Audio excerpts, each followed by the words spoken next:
Selamat datang di Mel Crime Story. Semoga teman-teman semuanya dalam keadaan sehat, selalu happy, dan aktivitasnya selalu berjalan lancar.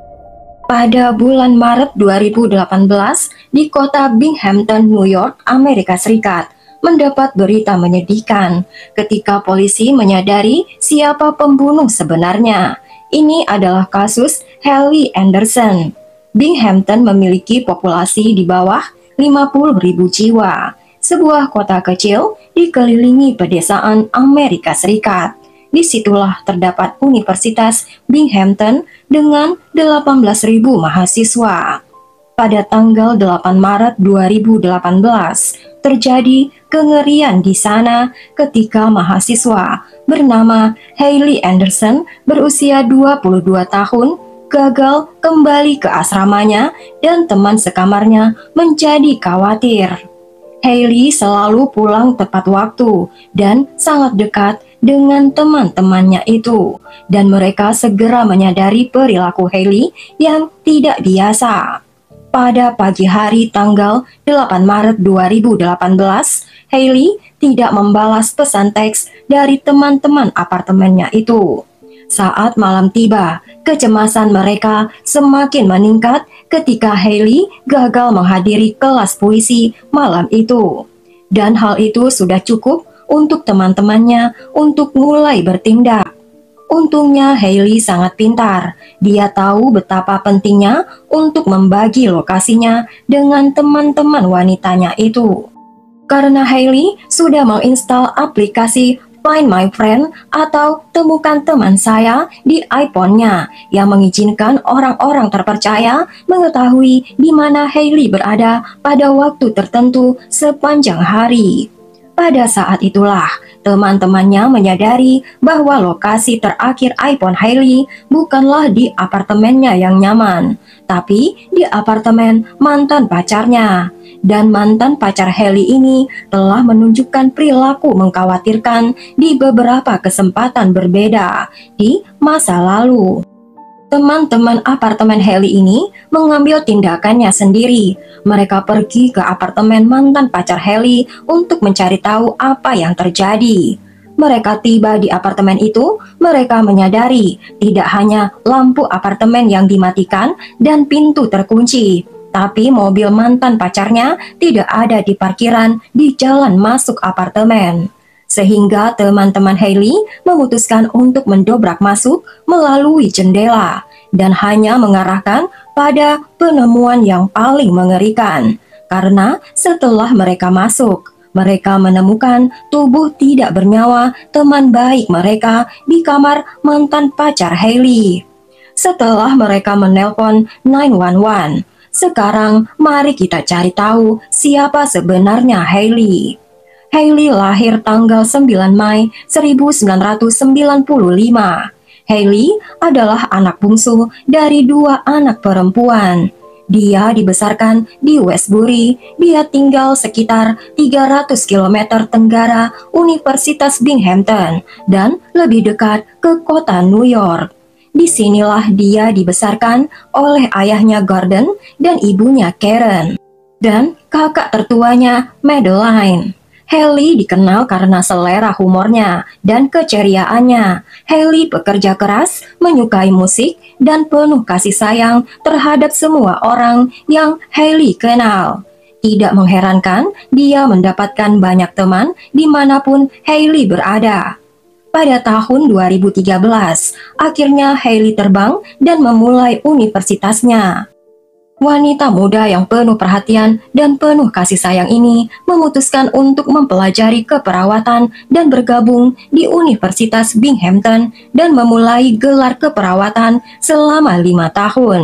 Selama di universitas, Haley bekerja di kedai kopi kampus Jasmine dan ini hanya pekerjaan sampingan karena Haley sudah memiliki pekerjaan rumah sakit kesehatan Northwell di mana Haley bekerja di ruang gawat darurat setelah lulus. Sebagai wanita muda yang percaya diri, Haley merasa nyaman berkencan dengan pria lain di kampus. Dan selama tahun terakhir kuliahnya, saat Haley bertemu mahasiswa lain bernama Orlando Tesero. Tapi Orlando agak aneh dengan kewarganegaraannya. Dengan kewarganegaraan Nicaragua, dia menghabiskan paruh kedua hidupnya di Miami, Amerika Serikat. Karena itu, dia sering terbang antara kedua negara itu. Temannya menggambarkan Orlando sebagai orang yang baik hati, selalu menemukan cara membuatmu tertawa. Dan kelihatannya Orlando penuh perhatian dan penuh hormat. Dan Hailey mulai menjalin hubungannya dengan iblis obsesif ini. Meskipun Hailey menikmati kebersamaan dengan Orlando, namun Hailey tidak siap melabuhkan dirinya dengan siapapun ketika di universitas. Ini termasuk dengan mantan pacarnya Kevin. Ternyata Hailey bertemu Orlando melalui Kevin. Sebagai catatan, Orlando tahu kondisi Hailey. Hailey telah menjelaskannya dengan sangat jelas kepada Orlando. Tetapi Orlando tidak bisa menerima kebebasan Hailey. Karena Hailey masih ingin bebas, dari situlah masalah ini dimulai. Meskipun mereka memiliki masa bersama yang menyenangkan, Orlando akan sangat marah setiap kali Hailey bergaul dengan pria lain atau mantan pacarnya. Orlando sering muncul di rumah Hailey tanpa diundang, duduk di teras dan merokok. Sayangnya perilakunya ini semakin meningkat selama berbulan-bulan. Di bulan September 2017, Hailey terbangun dan menemukan semua ban mobilnya telah dipecahkan. Hal ini menyebabkan kerugian $600, yang merupakan uang yang banyak bagi mahasiswa. Ini jelas adalah serangan yang ditargetkan, dan Hailey yakin Orlando adalah pelakunya. Hailey punya firasat itu karena Hailey baru saja menghabiskan malam bersama mantannya Kevin, dan Orlando juga tahu tentang hal ini. Dan tentu saja Orlando adalah tipe yang sangat pencemburu. Mengikuti kemarahan Orlando, Hailey merekam semua kejadian itu di Snapchat, dan Orlando kemudian menjawab dengan mengatakan bahwa ban mobil Orlando juga disayat. Tapi itu seperti sesuatu yang kebetulan, ya kan? Kemudian Hailey mengatakan kepada Orlando bahwa Hailey akan mengajukan laporan polisi ke kantor polisi setempat. Dan Orlando menjawab, "Saya mengira itu bukanlah ide yang bagus." Terlebih lagi, Orlando sendiri tidak pernah melaporkan kejadian ban mobilnya yang disayat kepada polisi. Hailey tahu jika dia mengajukan tuntutan melawan Orlando, Orlando mungkin akan dikeluarkan dari universitas. Dalam upaya Hailey mempertahankan karir Orlando, Hailey memutuskan untuk tidak melakukannya. Hailey tidak ingin kejam kepada Orlando. Ini jelas bagi teman-temannya bila Hailey dan Orlando masih menghabiskan waktu berduaan. Dan tragisnya, ini akan berakhir dengan cara yang mengerikan yang bisa dibayangkan. Pada malam menjelang kematiannya, Hailey berada pada bulan-bulan terakhir universitasnya. Pada tanggal 7 Maret 2018, Hailey dan beberapa temannya bersenang-senang dan nyaman di rumah mereka, membuka sebotol anggur dan memainkan beberapa permainan papan hingga larut malam. Hailey menghabiskan malam dan awal pagi di sini. Namun sekitar jam 3 pagi, dia memutuskan bertemu Orlando dengan semua pergerakan Hailey dan Orlando tertangkap oleh kamera pengawas di rumah tetangga sebelah rumah. Dia pergi ke apartemen luar kampus, di mana Hailey dan Orlando memasuki apartemen Orlando jam 3:15 pagi. Tidak sepenuhnya jelas apa yang terjadi selama beberapa jam berikutnya, tetapi Hailey dicekik sampai meninggal. Diasumsikan Orlando membunuh Hailey karena cemburu. Karena bila Orlando tidak bisa memiliki Hailey, maka tidak seorang pun yang bisa memilikinya. Kira-kira 7 jam kemudian, sekitar jam 10:48 pagi, kamera pengintai menangkap Orlando meninggalkan apartemennya sendirian. Orlando kembali beberapa menit kemudian dengan 2 macam obat untuk mengatasi gangguan tidur. Dan apa tujuan Orlando membeli ini bukan untuk niat yang benar. Beberapa jam kemudian, Orlando tertangkap di CCTV meninggalkan apartemen untuk pergi ke ruang bawah tanah di mana Orlando diyakini telah menemukan beberapa mata kait sebelum dia kembali ke atas. Kemudian Orlando menulis surat dalam bahasa Spanyol, mengatakan, "Saya tidak pernah membayangkan melakukan ini. Maafkan saya.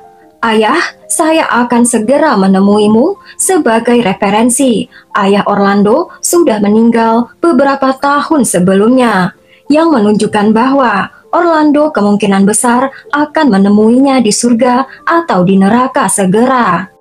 Diyakini bahwa kemungkinan Orlando memasang kait ini ke kusen pintu dan mencoba untuk mengakhiri hidupnya dengan dasinya sendiri.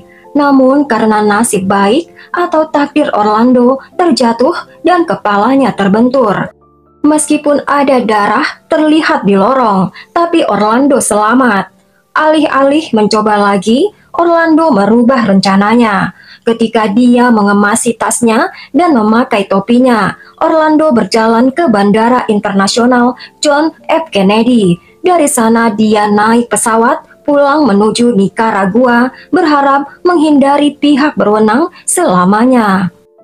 Pada saat teman-teman Hailey khawatir dengan kesejahteraan Hailey, seperti yang kita tahu, mereka biasanya memakai aplikasi Find My Friend untuk melacaknya, yang mengarahkan mereka ke apartemen Orlando. Tanpa lampu menyala dan mobil Orlando tidak ada di jalan masuk.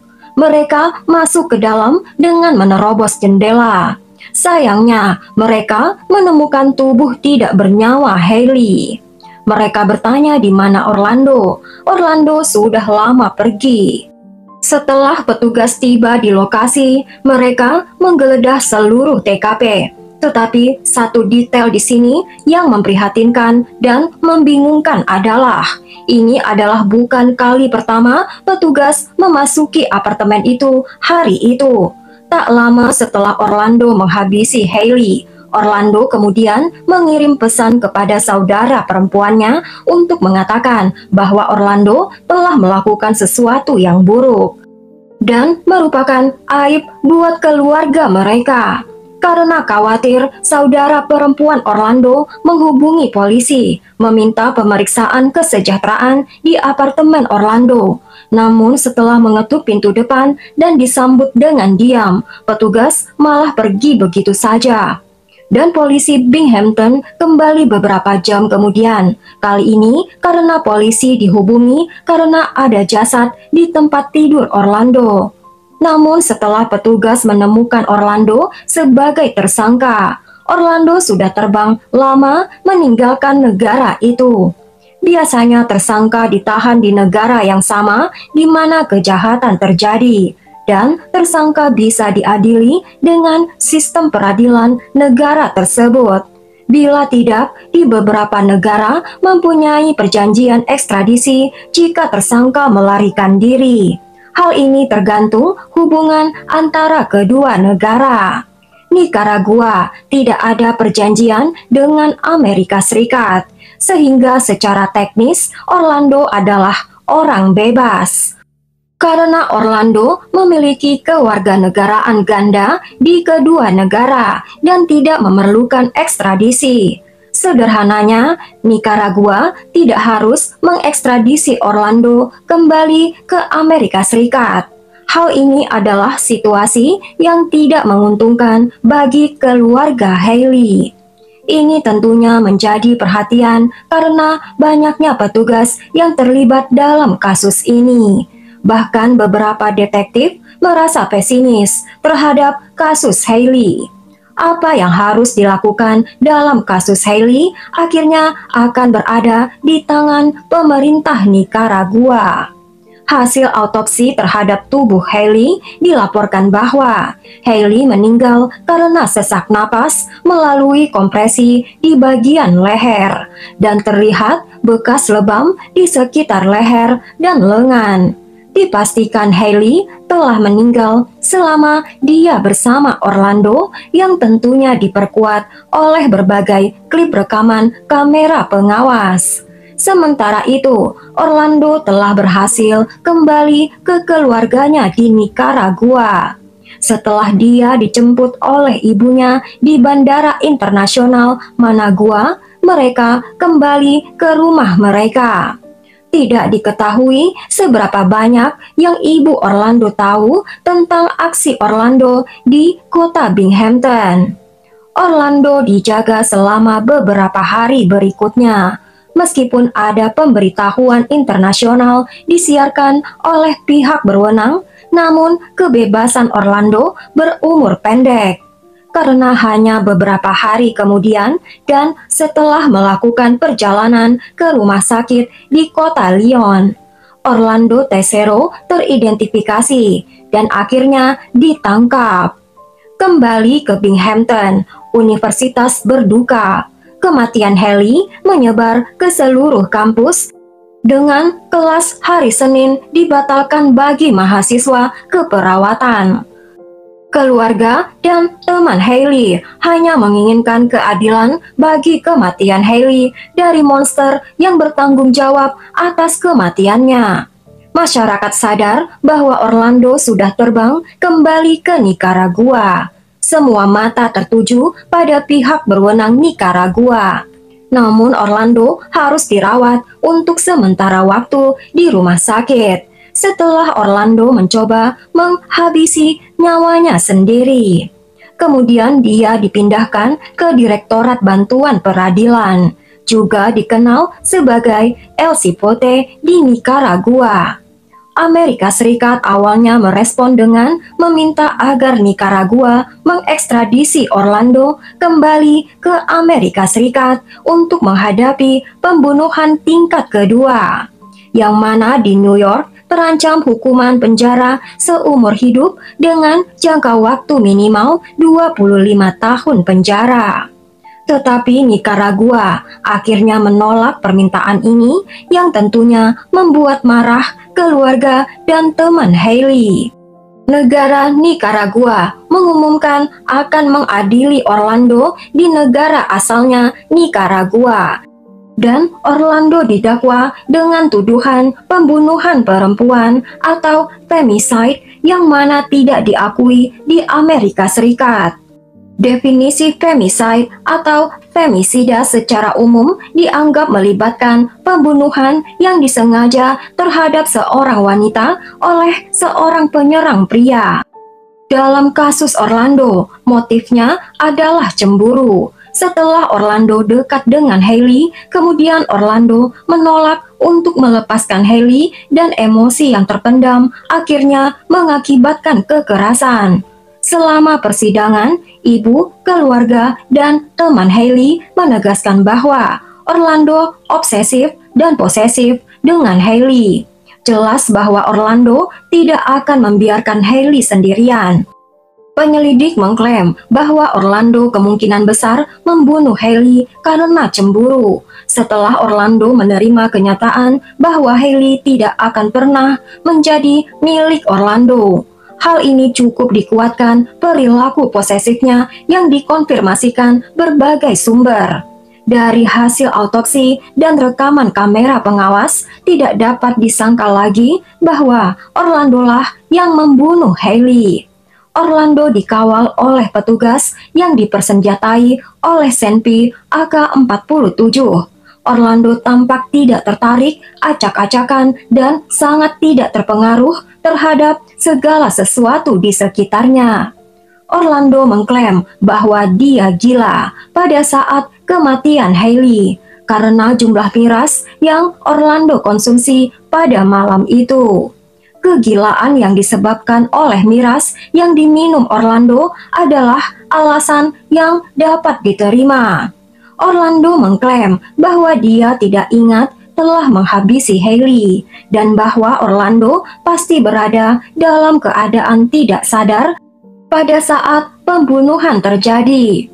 Namun ketika Orlando ditanyai apakah hal ini pernah terjadi padanya sebelum atau sesudah malam kematian Hailey, Orlando tidak dapat menyediakan bukti apapun. Hal yang sangat mengejutkan adalah banyak teman Orlando dari sekolah di Nicaragua tidak percaya Orlando sudah menghabisi Hailey. Bagi teman-temannya, Orlando adalah pria manis dan lembut yang mencintai Hailey dan tidak mungkin Orlando menghabisi Hailey.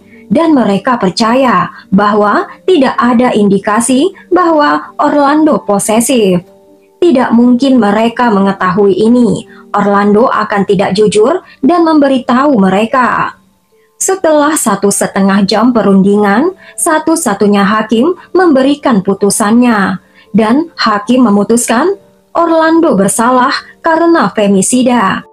Akibatnya, Orlando dijatuhi hukuman 30 tahun penjara.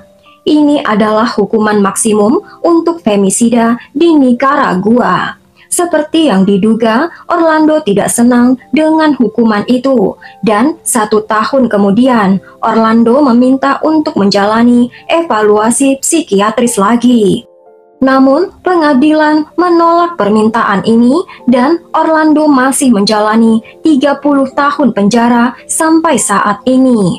Surat perintah penangkapan secara resmi dirilis oleh Jaksa Wilayah Broome County, dan mereka berjanji akan meminta agar Orlando untuk diekstradisi kembali ke Amerika Serikat setelah Orlando selesai menjalani hukuman penjara di Nicaragua.